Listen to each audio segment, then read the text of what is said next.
Well, good morning from the ridge. Good morning. It's finally warmed up enough for us to be able to sit outside and enjoy the morning sun. Yeah, it is awesome. Well, I am ready for these every day. It's still a little brisk, not gonna lie. No, it's not. It is. No. It is. But, I don't know. I think I'm gonna try to get as much done today as possible. I've been up since 2:30. After being woke up at 12:30. I don't know. So we'll see how long I make it today, or how goofy I get on this chat because I'm lacking sleep. Yeah. But I don't know. Well, you've got some appointments coming up. Well, hopefully we can get you in and figure out this not sleeping through the night issue. And It's a killer. Yeah, Ain't gonna 'cause, I lie, mean, it's a true killer. It can, I don't know. yeah, we've seen some of the comments, talking about people asking, "Hey, are you all right? You're looking pretty tired." And we work hard. Sometimes it's not a physical hard, but mentally, I think that can be as more exhausting, honestly, than Yeah. physical labor. So, but it's we chose this lifestyle. We're not complaining about it one bit. We love it. Yeah, but my lack of sleeping has nothing to do with our lifestyle. Right. I mean, But it makes it that much more difficult. Like when you're living a very active lifestyle, and I'm trying to keep up with him, and then doing that on little to no sleep. So I don't know. Hopefully those appointments coming up here in the next couple weeks will get things going in the right track. I sure hope so. If not, well, the other part could be Charlie may find a cat carrier at night or something. Like we're gonna have to build a Charlie room on the tiny house. I don't think he's him in solely there. to blame, but he's a lot to blame because he just won't leave me alone. So Yeah, and then it didn't he help. loves me too much. Like I did Sergeant's talk last night, so I mean that was a late evening, and then I was tired, so I'd actually Maya laid was down, still down here, and she's got this habit of ferociously attacking through barking anybody Yeah, who like comes. somebody walks in and she's not ready for it. And of course she was already up laying down, and so Maya went up and laid on the bed with her. So when I go to walk in the door, not knowing that she's already asleep. And I was like, what, 8 or 10:30-ish? Yeah, like it. Yeah. And I'd maybe been asleep for maybe 20, 30 minutes. Just enough to like completely doze off. And then he comes in, Maya goes crazy. Yeah. Of course, scares me. So my adrenaline starts pumping. So I'm not able to go back to sleep. And then I finally went back to sleep. I don't know when it was after you came to bed. And then was back up within an hour to 12:30. Finally made it back to sleep, but I don't know when. And then was up at 2:30. So. Yeah. But we've been getting a lot done around here. Yeah. Some exciting things happened yesterday, so can't wait for that. Yeah. Just so glad to be back on the ridge and getting some things done, and a lot of great comments with the last video, and understanding that every little bit helps, and then I just did a comment from someone who talked about, like David said, it's a game plan, not a set plan, and so we just keep doing things and knocking them off the list. And I think that's the biggest reminder, no matter where you're at in your life, whether you're homesteading or just, living just an everyday life, is you can wake up in the morning, you can have plans, or even pre-planned it the day before, but, we typically kind of wake up in the morning and see how we feel. And I try to have a game plan for the next day. But a lot of the times, there's other things that add into the factor or pop up, and so you don't get everything accomplished that you wanted to for that day. You're like, man, and the only deadline we're on is the deadline that we set for ourselves. Well, speak for yourself, because I've got some gardening deadlines that if I don't meet those deadlines, we ain't gonna have some bills. But I mean, even then, we're controlling what we're planting in the garden. We control the fact that we do garden. And so that puts us on a deadline, which we've talked about before, is like we work better kind of under pressure, right, of knowing, hey, we got to get this done. by this time, or we're SOL. It so just helps keep us motivated. Yeah, and I mean, not that we like working under pressure, but we like the motivation that a deadline brings. it keeps us structured. Yeah. So, To but some there's extent. there's so much, and then hey, we're in muddy season. That's what it is around here. Like, I don't call it end of winter into spring. It's muddy season. Yeah. So that makes it even more difficult because when you're trying to go in and out, like, of the buildings and stuff, and not track the mud in, well, then it's on and off with the boots, and then your boots weigh like, yeah. Yeah, it's just part of it, but It is, but it's all in the name of progress, right? So you have to remind yourself at the end of the day, like, man, I didn't quite get everything I wanted done today, but you got something done. You were able to make some progress, and we've made some pretty good progress. I mean, yeah. you guys I'm have, super excited about what we got done yesterday.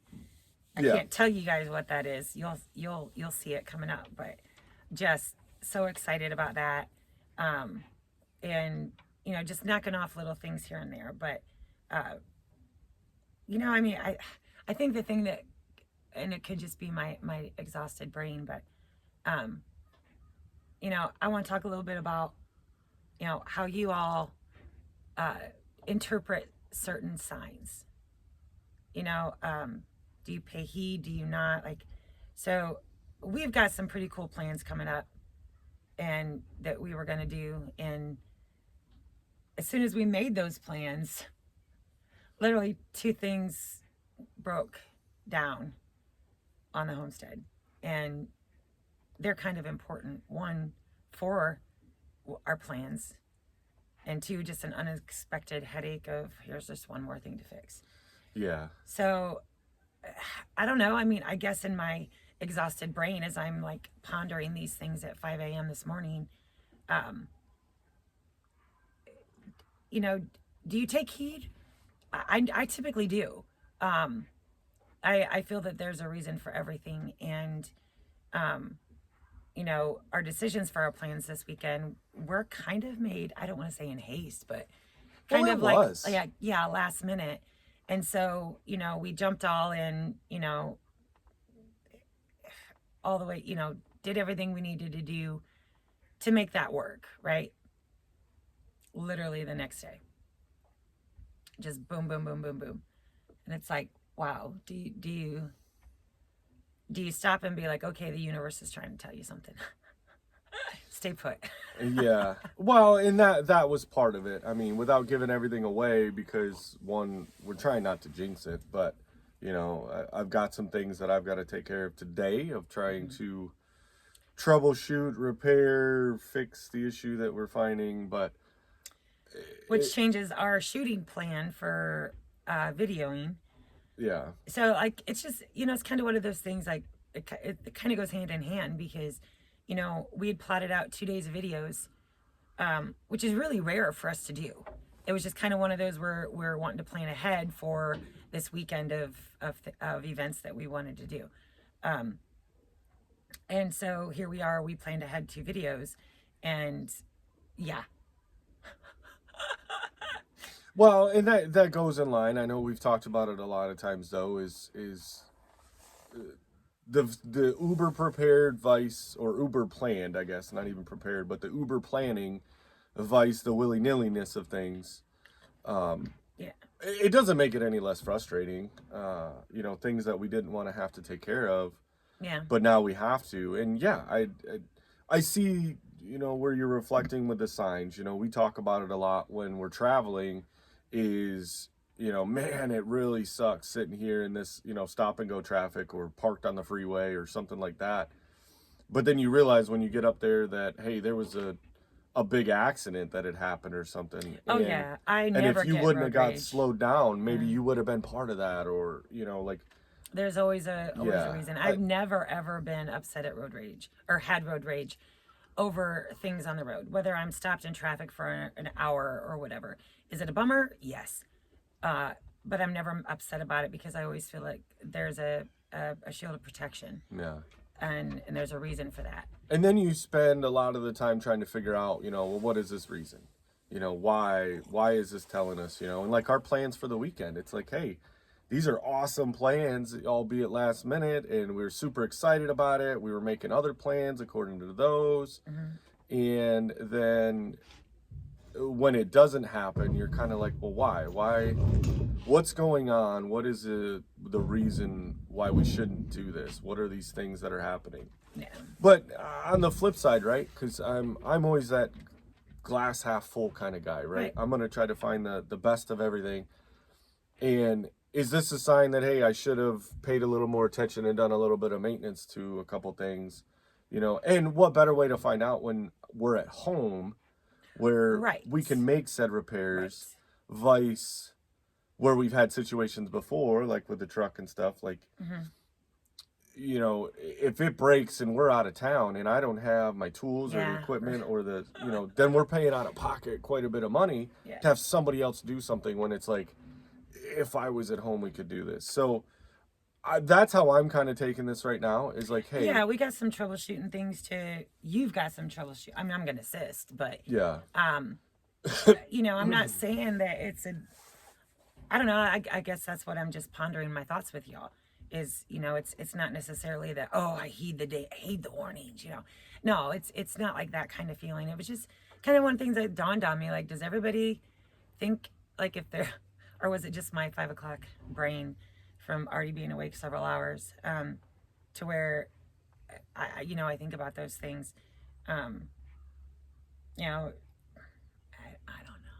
Yeah, no, and I totally agree. I mean, there is a lot of times, you know, and a lot of the advice that you always get from people is like, hey, go with your first instinct, go with your initial instinct, you know, because that's going to be the right one. And if you think back, like, as simple as, you know, being in grade school and you're getting a multiple choice question and you get to it and you're like, ooh, and you filled in that circle to, you know, B, and then as you're going down through reading some more questions, all of a sudden you go back to that one and you're like, is that really right? And then you erase it and you go back and you're like, no, I want it to be C, and then come to find out you get the test in the end and guess what? B was the right answer the whole time. And it doesn't always work, but a lot of times it's that way of, hey, just go with what your initial instinct is, because if you second guess yourself, a lot of times you'll typically go the wrong way. And I'm the worst at second guessing. Like, I'll be all in on a decision, all in, like firmly solid, planted. Yeah. Kind of like with the additions, you know, I'm like, I am gung ho. I am solid in the, you know, in the decision. We have talked it to death. We've went circles around the world to come to a conclusion. Oh gosh. Yeah, right there, babe? I evidently forgot how to swallow and breathe. Yeah. And then the next day I'll think of all the reasons why that is just not the right answer. Fortunately, I have a husband that tolerates my indecisiveness. So. Well, in the end, I mean, it's one of those that, yeah, there are times when you, especially for us, I guess, is when it's a knee-jerk reaction of, hey, let's just, you know, an impulse, I guess. If we're doing it on impulse and something delays us from being able to do that, and then we sit down and talk about it a little bit more in depth, you know, or maybe have 3 or 4 conversations about it. And sometimes we come right back to that impulse decision. But other times we're like, well, let's plan this out a little bit better. Like, does this make more sense? Let's look at the 5-year plan or, you know, whatever that decision is. You know, in my brain, I'm thinking like tiny house expansions, or do we still go with the build a new house, or, you know, what? Well, I think in that moment when I was 100% in on, you know, we're just going to add a master bedroom, we're going to add a dining room, we're going to do the mudroom, you know, the big, you know, it makes more sense to do it to the tiny house. We're already here. But I realized that was solely out of my frustration of, you know, Jason and I built a house that's only large enough for 2 people. And in essence, we've been having 5 people here. Yeah. And I don't do well in roommate situations. I never have. I don't do well in people in my space. Never have. So I realized that those knee-jerk, you know, decisions about, you know, adding this, it doesn't mean we're not adding on to the tiny house, because we are going to be into it for a while. just not to the extent that we had originally planned. That I think my motivation for coming to that decision was based solely on, my own frustrations and inability to acclimate to being in such a small space with so many people. Yeah. And it's recognizing your own, I don't know, I do a lot of self-reflection at 2 a.m. But recognizing faults within yourself. I don't really want to say faults, but, kind of reviewing your own thoughts and then looking at the motivations behind those thoughts. And I think it kind of helps to temper the decision-making process, because if you can evaluate your motivation behind it, maybe you can remove some emotion behind it, which then lets you look at it in a more logical way. And Yeah, and I think a prime example of that is like the house that we flipped up north. We bought it thinking, hey, it's going to be a cosmetic flip, deal, and it allows us. We had 2 years when we bought that house that we were going to be living up there, and we weighed the options, like, do we just find an apartment or rent a home, and then an opportunity to buy? Yeah. And we went in and looked at it and said, okay, yeah, this is going to be cosmetic. Hey, we'll change a couple things. It wasn't really going to be anything structural at all. But in our defense, we really didn't get an opportunity to really look. Yeah. I had not seen all but just one space of that house. It was kind of a hostile takeover, renter, owner type situation that we were inheriting. So I really didn't get a chance. From what we could see, we thought it was mostly cosmetic. Nah. And then next thing, gutting that thing. Yeah, next thing you know, we were staring at a shell of a house, and we're like, even cutting out floor. What did we just do? Like, and it was one of those. We should have just bulldozed it and started fresh. Yeah, and just built a fresh one, and that's kind of. I do miss the house. Like, I love that house. It was a really awesome house. Yeah. But that's kind of the thought process in my brain of where I go when we've talked about keep adding on to the tiny house. There's absolutely nothing wrong with the tiny house. There's a few things that need finished yet, trim wise to really finalize it all. The deck posts, because we just had that temporarily. Yeah, and there are a couple things that we are adding on. We are going to make some other changes to the house, but at the level when we were talking about doing a full expansion of it, and then trying to match roof lines, or do we just build an entire new roof system? It was one of those, if we were going to go through the effort to do what we talked about doing on an impulse decision of all these expansion pieces to it, it was like, then why don't you just build a structure? Like, which took us right back. Yeah, and so that's where, we had talked earlier, was a lot of our conversations end up going full circle, but it needs to. And I'm grateful, having my wife, that we can have those conversations. And we do discuss all those types of things, because, the big reminder is this is our place. This is where we want to live till our last breath. Like, this is our home. It's going to be what we build and how we want to build it. And long term,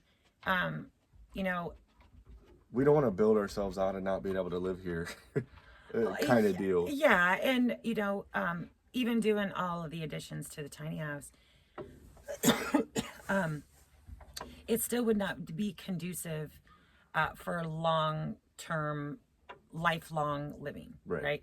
So, like, if either one of us had an accident where we needed assistance with walking via a walker or a wheelchair or any of those things, you don't think those things are going to happen to you, but I'm telling you, I had to walk with a walker for a long time, guys. I had to relearn all that stuff. So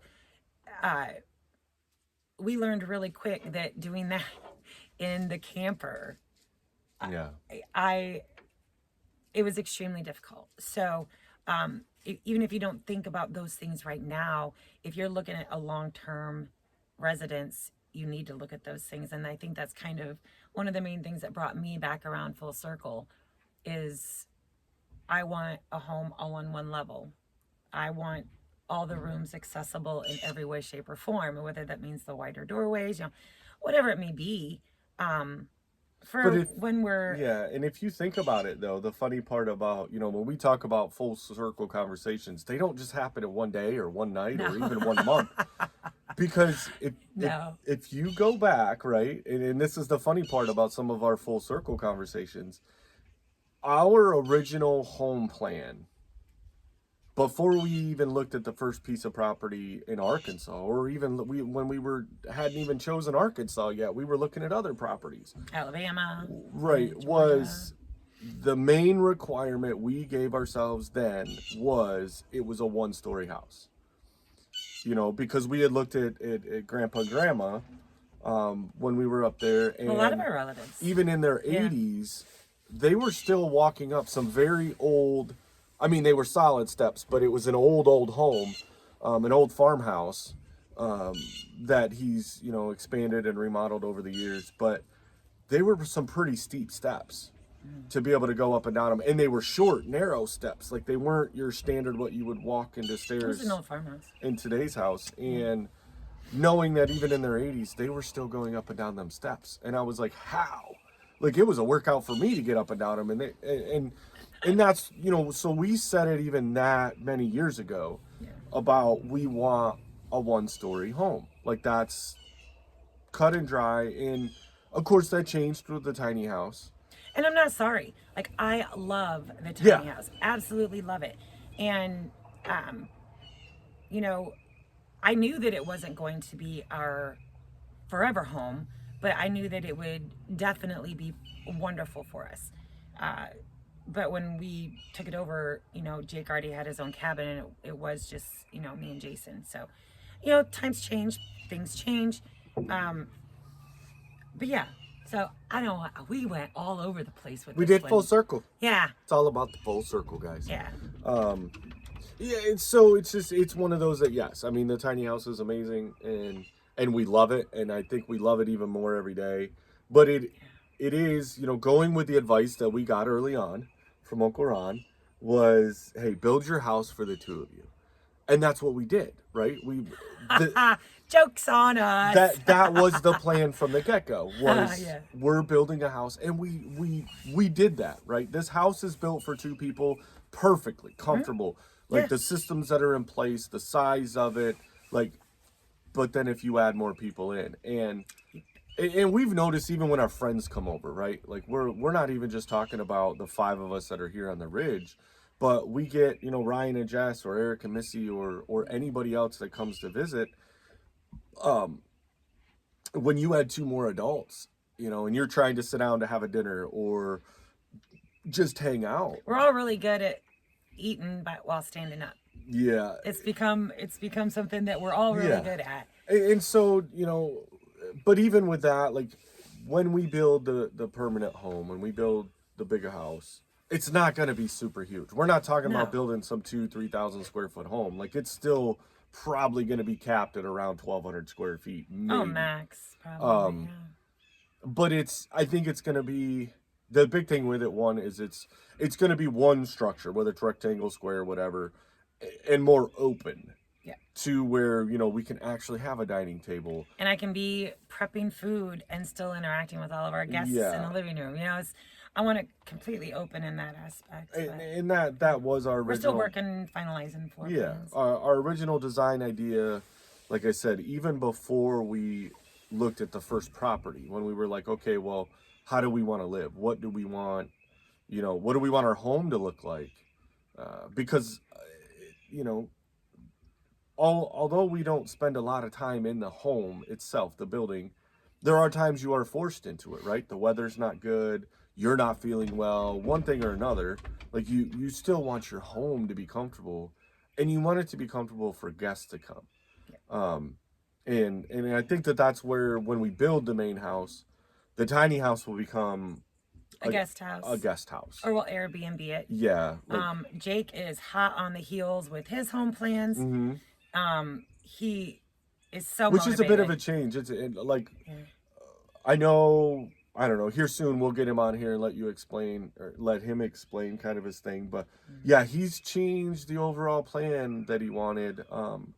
He was originally going to just expand what he's doing, and now he wants to do a full stand-on build, which And is I awesome. love it. I love Yeah. it because he's doing all the designing, and he's gonna go with something uber that I've wanted to do that's uber unconventional in today's world. I just think it's amazing, and he's hot on the heels there. Every day he's designing, every day he's plotting, planning. He's done spreadsheets of supply costs And that was his original plan when he moved down Mm-hmm. with us. Like even beforehand, we had talked quite a bit before he moved from Ohio. Mm-hmm. And that was always the plan, was he was gonna, hey, I'm gonna find a spot and I'm gonna build my own. yeah, And we put up the cabin he's got now. as a guest cabin. Yeah, like a future planning, hey, it's gonna be a guest cabin. But in the meantime, it gave Jake his own space, which we knew, like, I mean, 3 of us living in a 32-foot RV. Yeah. And it served its purpose, and I think Yeah. you know, Jake is just so fun loving and such a big teddy bear that he makes do with what, like, he's not one to complain much, really, honestly, about anything. And I think it just took him 2 years of being in that small space where he's like, okay, now I'm ready. You know, so I look for his build to be starting soon. Swami went and got supplies to start working on her cabin. Jenna is still working her plan.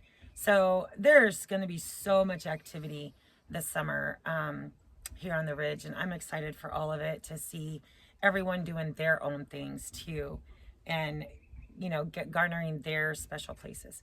So, but we're gonna have to wrap this up because we got stuff to do. Yeah. Our plans for this weekend are on hold for right now. We have one day before we have to cancel any reservations because we got to make sure that we can Yeah. get the squad. We'll get it figured out, right? It's one of those, like, we're at home. We have the stuff to look into it. You know, may need to do a parts run or something, but it's going to be more suited to be able to take care of this issue here than, in case anybody's, no, it's not the truck. The truck is fine for now. It's not having any issues that I know of. You better knock on wood. That's not real wood. All right. That one is. But yeah, so we appreciate you guys. I know we're not putting them out as often as we planned, but hey, we don't do anything the way we plan it. It just happens the way it Welcome happens. to our life. Yeah. But you guys are amazing. Yep. The support, the comments, Gosh, look please at the Ridge. keeping them coming. I know, like I keep staring at it just because I'm like, man, that is. I don't why even I know moved what here. we're doing or saying. I'm just staring at the view and. All right, well, y'all have a blessed day. Have a good day. Let me know in the comments how you guys handle things like that pop up. Do you take it as a sign? Do you don't? Yeah. I don't know. So, all right. Well, peace out from the Ridge. We'll see you guys.